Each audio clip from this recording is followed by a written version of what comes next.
4.1, we're supposed to use A equal to P times 1 plus I raised to the power of M. Okay? Your P is 180,000 times 1 plus your I is 8%, okay, which is 0.08, and the number of years is 10. Okay, to simplify that, what do you get? 388,000. 380,000?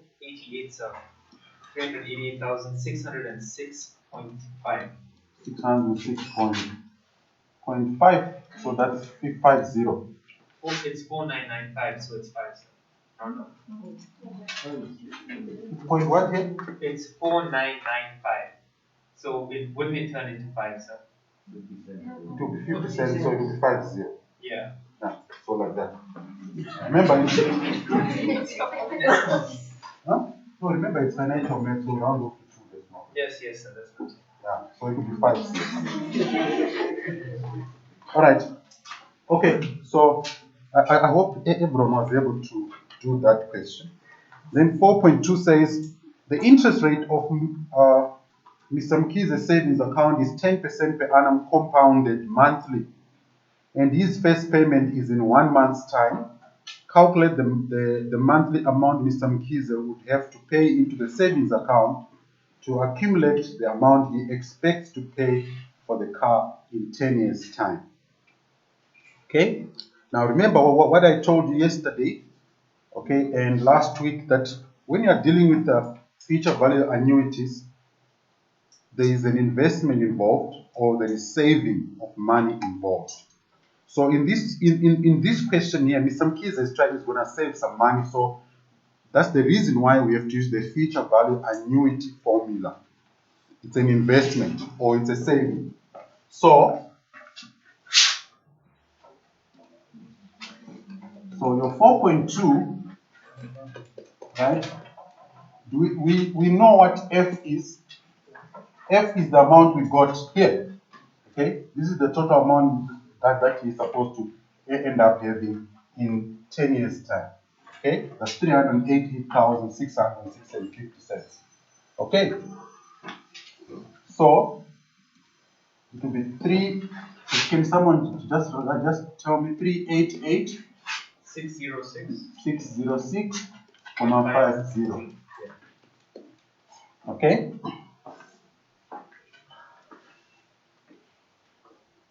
And then, so we need our N. That's the number of years here. It's 10 years. Okay, remember, for the future value annuity formula, the N, okay, is not the number of years. It's the number of payments. Okay, it's the number of payments made. So it will be the number of years times the compounding period, which in this case is 12. So you get 120. Then our interest rate is 10% compounded monthly. So that will be 10% over 12, that's 0.1 over 12. And then our X, okay, for this question, we are supposed to calculate X, the monthly amount that he has to pay into that savings account. So that X is unknown, right? We write our formula, F equal to X times 1 plus I raised to the power of n minus 1 all over I.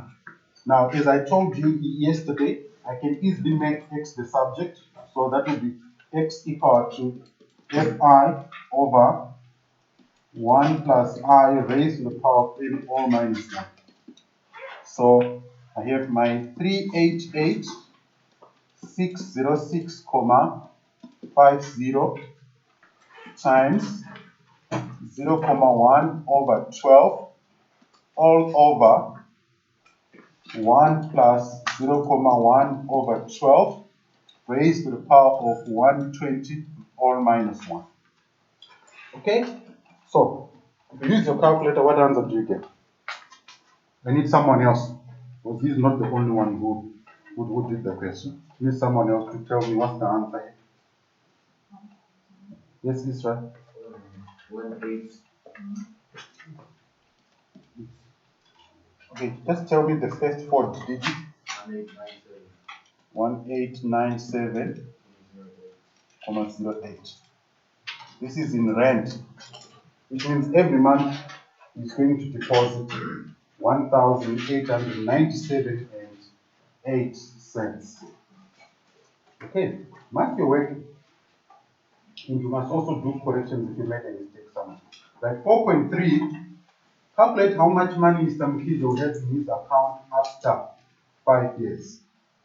Okay, calculate how much money Mr. Mkizo would have in his account after 5 years.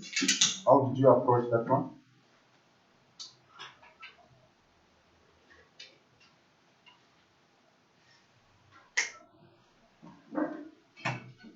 Which formula did you use for 4.3?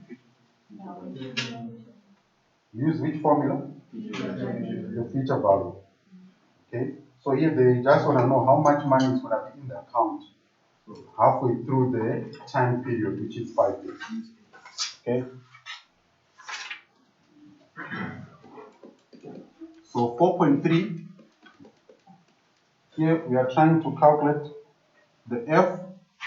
Okay, our N is going to be 5 times 12, which is going to be 60, and X, the amount that we got, that one there, 1897, okay, 1897.08, that's our X there. Our I, okay, our I there is gonna be 0.1 over 12. So F is equal to X times 1 plus I raised to the power of minus N all over I. So that's 1897.08 times 1 plus 0.1 over 12 raised to the power of 60 all minus 1 divided by 0.1 over 12. What answer do you get? Is the F.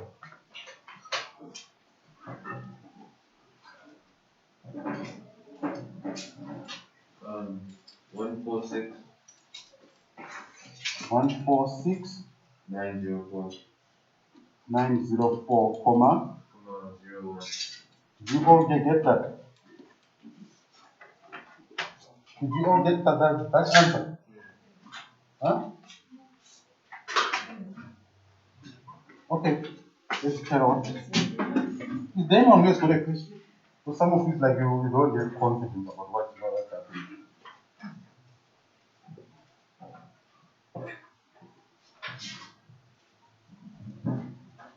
Any question? No, sir. Okay, if you don't have a question, then let's carry on to the next one. Then number 6. Okay, number 6 says, Mr. January plans to save for his daughter's education.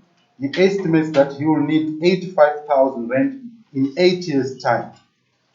He will start immediately and make monthly payments into an account giving an effective interest rate of 9% per annum. Determine the value of his monthly payment if he is to succeed in his plan. All right, before we do that question, I just wanted to ask you a question. What type of interest rate is this? So let me use another color. What type of interest rate is that? 10% per annum compounded monthly. What type of interest rate? It's nominal interest rate. Okay. Generally, in calculations, we use nominal interest rate.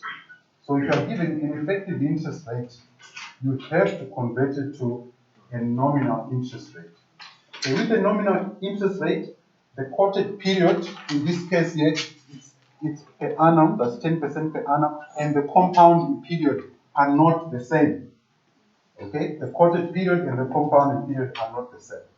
The interest is 10% per year, but it's going to be calculated per month. That's nominal what? Interest rate.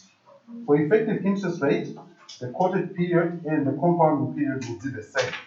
Okay, so for this question, it was very important for you to be aware of okay, let me just bring that question.